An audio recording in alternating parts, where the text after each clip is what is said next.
From the opinion pages of the Wall Street Journal, this is Free Expression with Gerry Baker. Hello and welcome to Free Expression from the opinion page of the Wall Street Journal. I'm Gerry Baker, editor-at-large of the Journal. Thanks very much for listening. Please do subscribe if you're not already to Free Expression, to Apple Podcasts, Spotify, or wherever you do your listening. This week, well, Donald Trump certainly seems to be off to a somewhat different approach in terms of US foreign policy.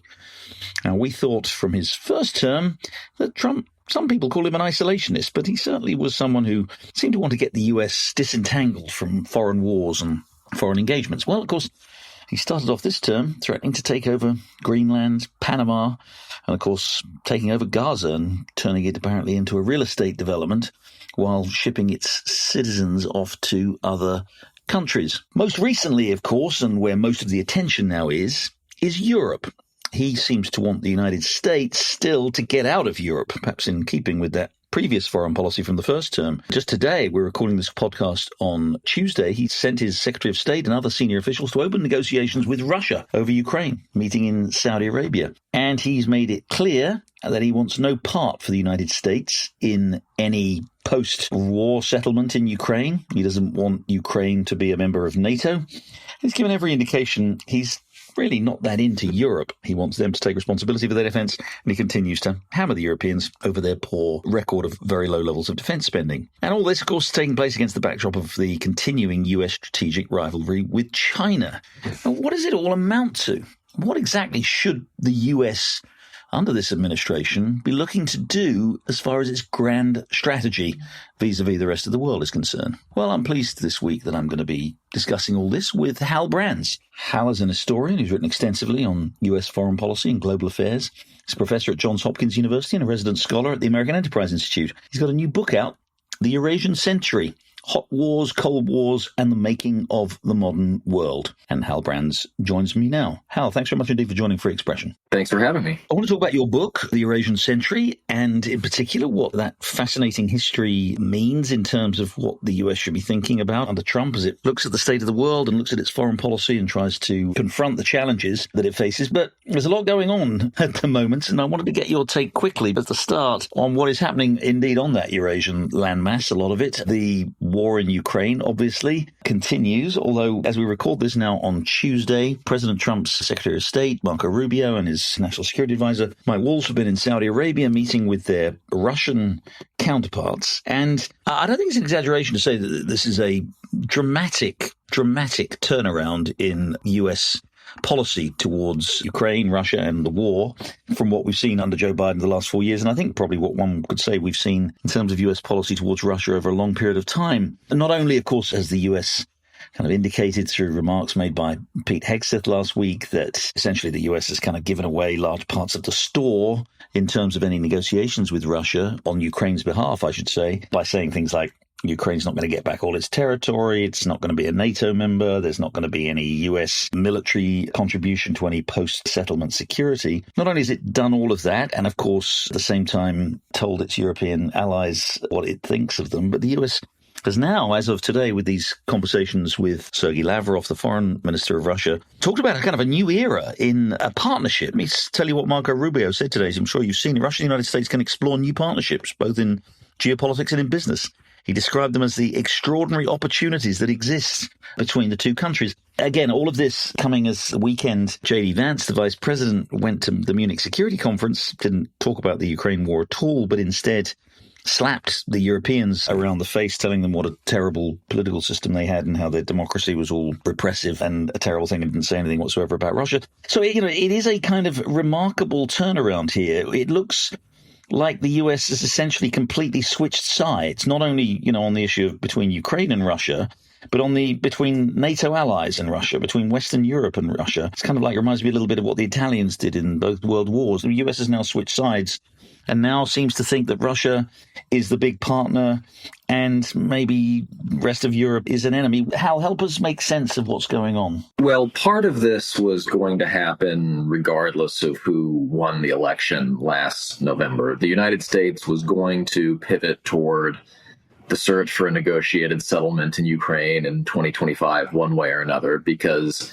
it was clear to everyone that Ukraine was going to struggle to retake all of its lands militarily. In that sense, what Pete Hegseth said wasn't so much a concession to Russia as it was a concession to reality. What has been, I think, quite striking about the way the Trump administration has pursued this is two things. The first is that rather than coordinating closely with Ukraine and Europe as the prelude to negotiations with Moscow, Trump has been eager to shove the Europeans and even the Ukrainians aside in a way that really shows remarkable contempt for those allies and partners.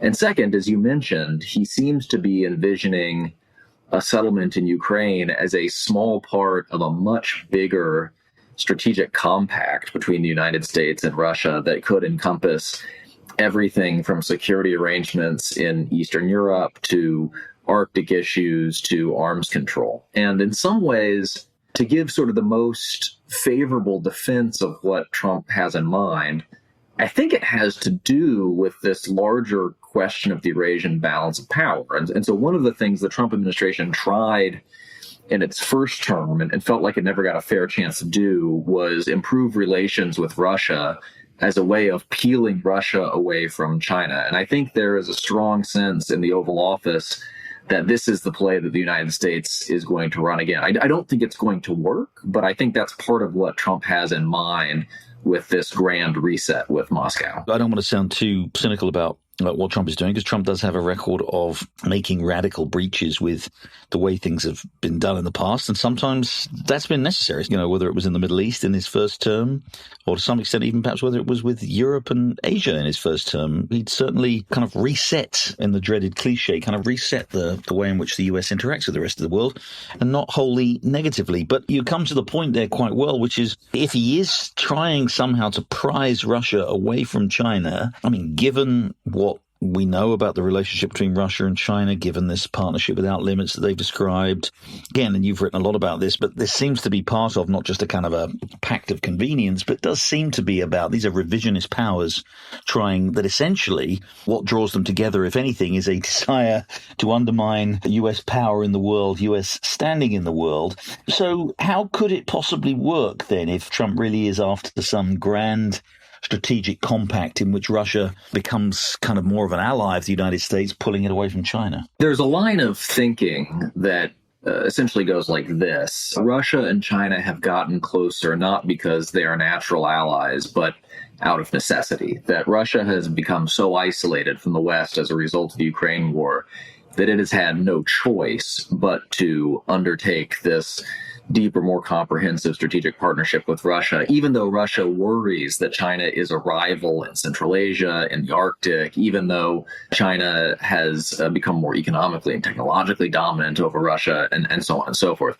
There is a certain amount of truth to that, and I don't think that every Russian ultranationalist is as thrilled about the Sino-Russian relationship as Vladimir Putin seems to be, but I think it misses two things. The first is that there is genuine strategic affinity between Russia and China. Both of them are revisionist powers, as you say, that see American influence and the influence of American allies as the principal stumbling block to their geopolitical ambitions. And both of them are autocratic powers that have been trying to figure out a way of surviving and thriving in a world that has long been led by a democratic superpower. The second point to keep in mind is that it's not entirely clear that coming to a settlement in Ukraine will have the effect of driving the Russians and the Chinese apart. Because if Putin can get a favorable settlement in Ukraine, a conflict in which he has been supported by China as well as Iran and North Korea, it might simply lead him and Xi Jinping to conclude that their strategies are working, that working together is allowing them to get the better of the democratic world. And so they should double down on that agenda. So where does this leave Europe? Obviously, NATO allies in Europe I'm talking about. I mean, that has been, whichever sort of cliche you want to use, that has been the kind of linchpin of American defense arrangements, American security arrangements for 75 years. And of course, I talk about that obviously not just in terms of having been seen to be in America's interest to keep Europe sort of out of the hands of the Soviet Union during the Cold War, as it were. That was very much in America's strategic interest. But even after the Cold War,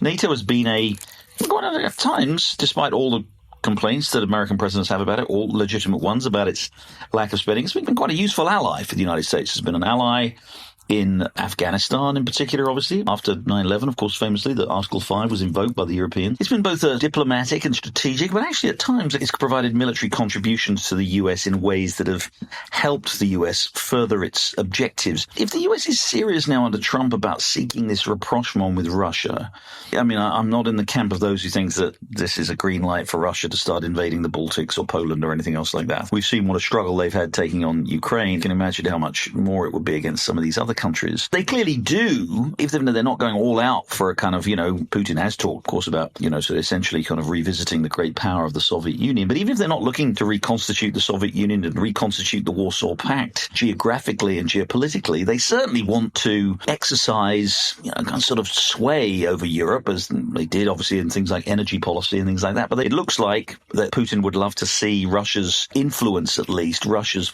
role in Europe strengthened. If the US is going to work with Russia now, how on earth does that work when we know that Poland, the Baltic states, some of the other states, obviously the major Western European states, are alarmed about Russia, see Russia as a threat?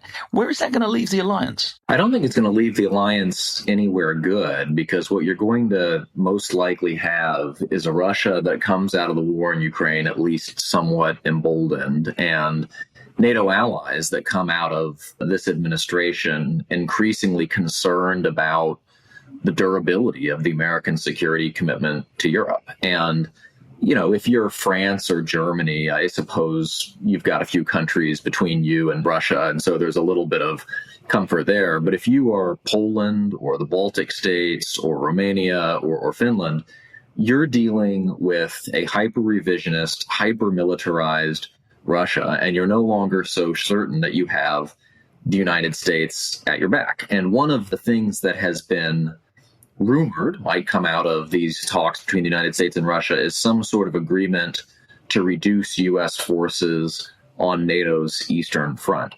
And if that's the way things go, it may not necessarily mean the end of NATO, but it will significantly devalue that alliance in the eyes of its members.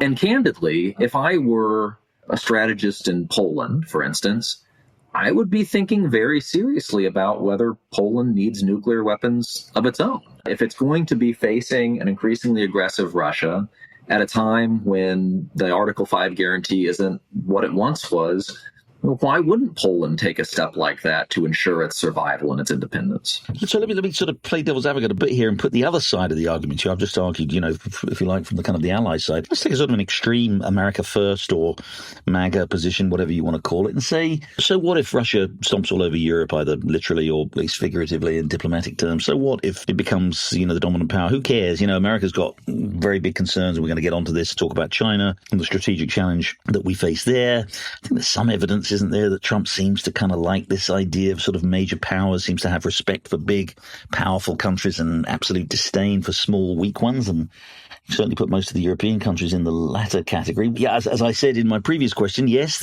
maybe the alliance did help the United States achieve much of its global strategic objectives during the Cold War and arguably for a few years in the post-Cold War period. But does the US really need NATO? Does it really need a close alliance with Europe anymore? I think it does for two reasons. The first is that NATO has long provided stability in Europe, and stability in Europe is a precondition to global stability. Go back to the period before we had stability in Europe, the period before 1989 or 1945, and you'll get a sense of what I mean. When Europe devolves into anarchy, it tends to have really bloody and global consequences that not even the United States can ultimately escape. And so if the result of a U.S. disengagement from Europe is to thrust the continent back into those battle patterns of geopolitics. I doubt very much that it'll be good for global stability or ultimately for the United States. But even short of that, there's a reason why the United States needs Europe, which is that it's hard for me to envision a successful U.S. strategy toward China that doesn't have a lot of European strategic cooperation. We'll need it on issues pertaining to trade and technology.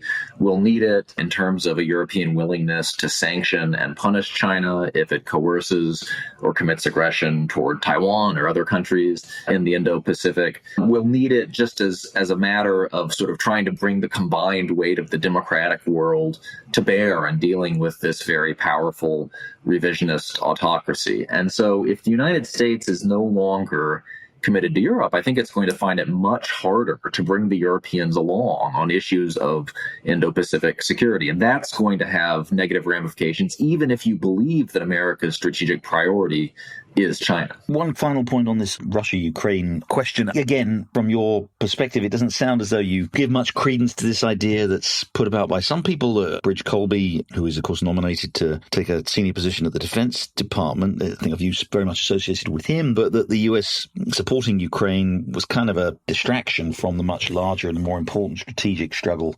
against China. And Bridge, and I've interviewed him on this podcast, says, look, I like Ukraine. I hope Ukraine is able to fight and win the war, but that's not in the end our priority and our objective. And indeed, it's actually distracting from our priority and our objective. What do you think of that argument that ultimately one of the reasons we really should be looking to bring this conflict to an end is that it's draining our attention, it has been draining our resources, and we really need to focus on the much larger struggle? I don't necessarily have much quarrel with the idea that the Ukraine war is going to end in some sort of negotiated settlement, and the United States should work with the Ukrainians and the allies to try to position Ukraine successfully for those negotiations and bring the war to an end in a reasonable way on a reasonable time frame. That strikes me as a matter of strategic prudence at this point. I do have a quarrel with, I think, sort of the harder version of the Asia First argument, which essentially boils down to the idea that the U.S.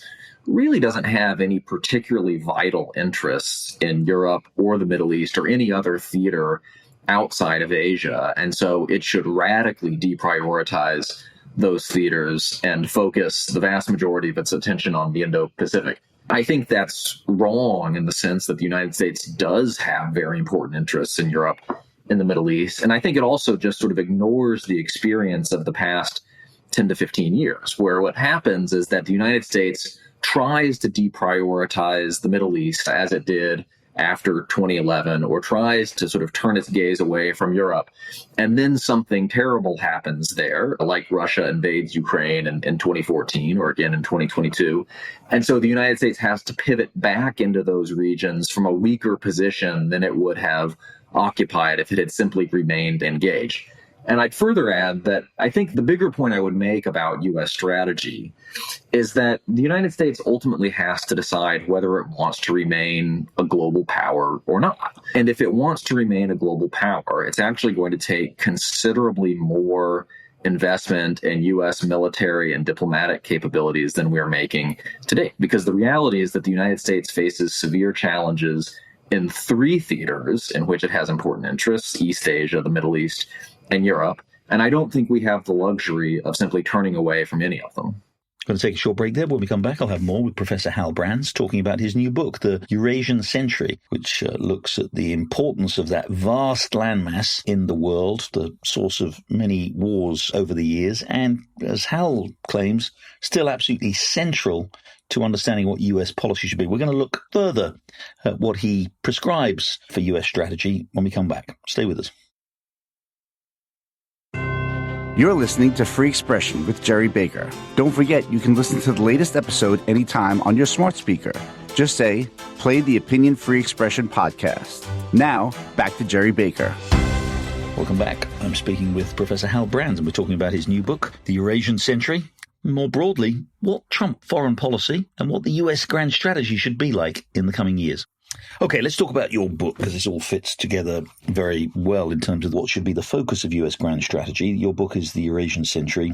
Tell us, if you would, it traces the sort of centrality, if you like, of the Eurasian landmass in global conflicts over the last 100 years. We know, obviously, from the First World War and the Second World War and the Cold War. And, of course, you go on to make the case that it remains absolutely central. And, there's this Eurasian landmass, of course, stretching all the way from Iceland in the west. Or I was going to say Greenland in the west, but maybe that won't be counted anymore. But from Iceland in the west all the way out to far eastern Siberia and Russia and Japan and eastern China. Just explain to us, and you go through the sort of fascinating, the people who've studied this, the people who've written fascinatingly about grand strategy and about what it all means. Give us a bit of a background about what Eurasia means and why Eurasia is so central and continues to be so central to the search for global security, and in particular, why it matters to the United States, a country which has always had tension between what it sees as its strategic necessity of getting involved repeatedly in wars on the Eurasian landmass, and those here who think, no, we should pull away. Just give us an overview of your thesis, if you will. Sure. So Eurasia is sort of what it sounds like. It's the combined mass of Europe and Asia, including sort of the near offshore islands. And so you'd include the United Kingdom on the European side and islands like the Japanese islands on the Asian side. It's so important because it's essentially the central theater in global politics. Eurasia is where most of the world's people live. It's where most of the world's economic resources are found. It's where most of the world's military potential is found. And so the fear, dating back really to the beginning of the 20th century, was that if a single power or a group of powers were ever able to conquer Eurasia or big swaths of it, they would basically be unstoppable. They would amass so many resources and so much geopolitical potential that they could defeat all comers and they could threaten even the most distant countries in the world, countries like the United States. And in fact, this is more or less what happened over the course of the 20th century. And so in World War I and World War II, you had coalitions of Eurasian aggressors that build up a head of steam, and they end up creating insecurity that radiates out across the ocean and eventually touches the United States in one way or another. And so the United States repeatedly found itself pulled into these Eurasian conflicts during the first half of the 20th century, which is why the United States chose to stay in Eurasia after World War II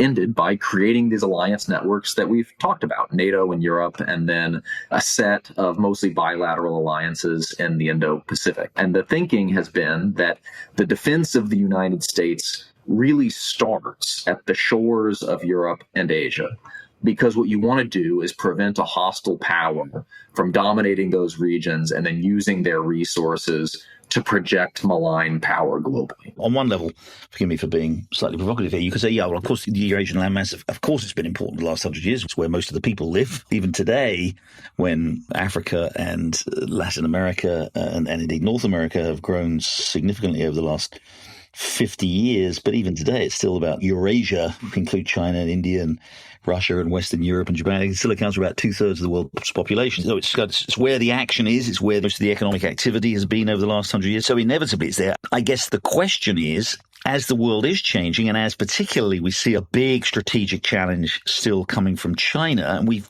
much of the attention now, of course, is focused on the Pacific. Now, as it happens, of course, China is still obviously on the Eurasian landmass, and I guess that would be your point. But does the centrality of the theater of Eurasia, from Europe right out to East Asia, does it make sense to think of that still as strategically critical for the United States, rather than the focus that a lot of people want us to have on the specific challenge that we face in the Indo-Pacific from China? Well, I think that the Chinese, for instance, think of Eurasia as more of an integrated theater than we often do. And so if you think about the geopolitical game that China is playing, it has a couple of different parts. And one part of it is very Asia-Pacific focused, and that's the one that the United States thinks the most about, because that's the part that features the big naval buildup and the threatening maneuvers around Taiwan and the menacing activities toward Japan and other U.S. allies.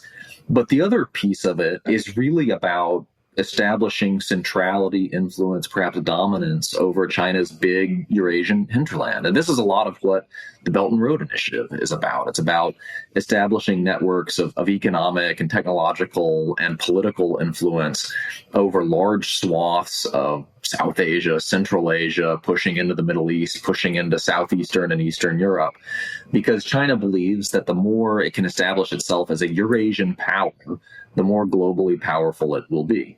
The other point I would make is that it's a little bit of a mistake to look at the China challenge or the Russia challenge, or for that matter, the Iran challenge in isolation, because one of the big geopolitical developments of recent years has been the degree to which they are all working together, and they're working together in more destabilizing and destructive ways. We see that in the support that Iran and North Korea and China have provided to Russia in Ukraine. We see it in the deepening Sino-Russian defense partnership and in a lot of other areas. And so if you sort of look at a map of Eurasia, it's not just that there are a bunch of different theaters where the balance of power is under threat. It's that you increasingly have this coalition of revisionist powers that occupy strategic real estate across that landmass and are increasingly cooperating to undermine the influence of the democratic world. And so for that reason, I think it still makes sense to know and understand that there's this sort of mega strategic region of Eurasia out there, even as we understandably have to focus in an operational sense on one sub-region of that theater or another. So what does it mean in terms of these? Again, U.S. military doctrine, U.S. national security doctrine has for a long time, had this idea of preparedness to fight two major wars simultaneously. At each end, frankly, is in practical terms, at each end of the Eurasian landmass is what we've typically thought. How does your analysis and your belief in the continuing centrality of the theater of Eurasia, what does it mean for U.S. grand strategy? What, in practical terms, should Donald Trump be doing for the next few years, and indeed presidents beyond that? Well, I think candidly it means that we are not remotely prepared for the challenges that we face. You mentioned sort of the old two-war strategy that the Pentagon had for about 25 years after the end of the Cold War. The United States has been moving towards a one-war strategy really since the Obama years. And in part, that was simply a matter of budgetary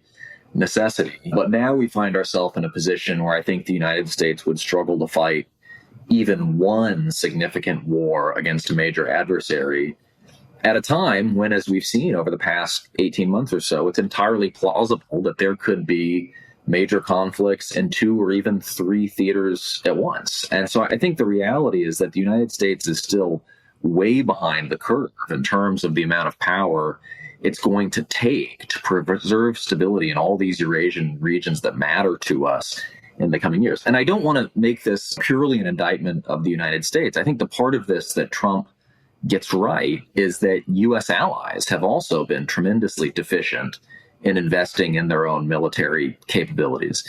It's been so long since the international system broke down in the way it did in 1914 or 1941 that I think democratic societies all over the world just have sort of a hard time imagining that it could ever happen again. But it can happen, as we can tell from looking at the history of the 20th century. And so I think across the board, the democratic world is just going to have to do quite a lot more to get ready. Does that mean a lot of people seem to support, despite the significant fiscal constraints the US is under, a bigger military? We need to maybe not back, obviously, to Cold War levels of spending, but we need to beef up our military that maybe, obviously, to some extent cuts against what Trump has been doing in Europe, but maybe seek to strengthen and deepen alliances around the world. Maybe, obviously, again, if Europe's not going to cut it, then maybe deeper alliances with Asian friends and partners. Is that how the US should be looking? I mean, people talk about us being in a new Cold War with China, and of course, the feature of the last Cold War with the Soviet Union was the global nature of that conflict and the demonstrated need for the US to build alliances and to project its military around the world. Is that what we're looking at again in the coming years? Yeah, I think that's about right. I think the role that the United States played during the 20th century was that it was the convener of the critical coalitions that turned back one autocratic challenge or another. And that's still the task in front of the United States today. The good news is that the U.S. has friends, allies, partners all around the Eurasian periphery. Those countries fear the same countries that we fear, and they are eager to work together with us to maintain favorable balance of power in those regions. And so we need to be consolidating those alliances. We need to be integrating them and promoting deeper patterns of cooperation within them. And then, yes, as you mentioned, the United States is going to need to spend more on defense. The United States is spending a little bit more than 3% of GDP on defense right now. That's almost the lowest level since World War II.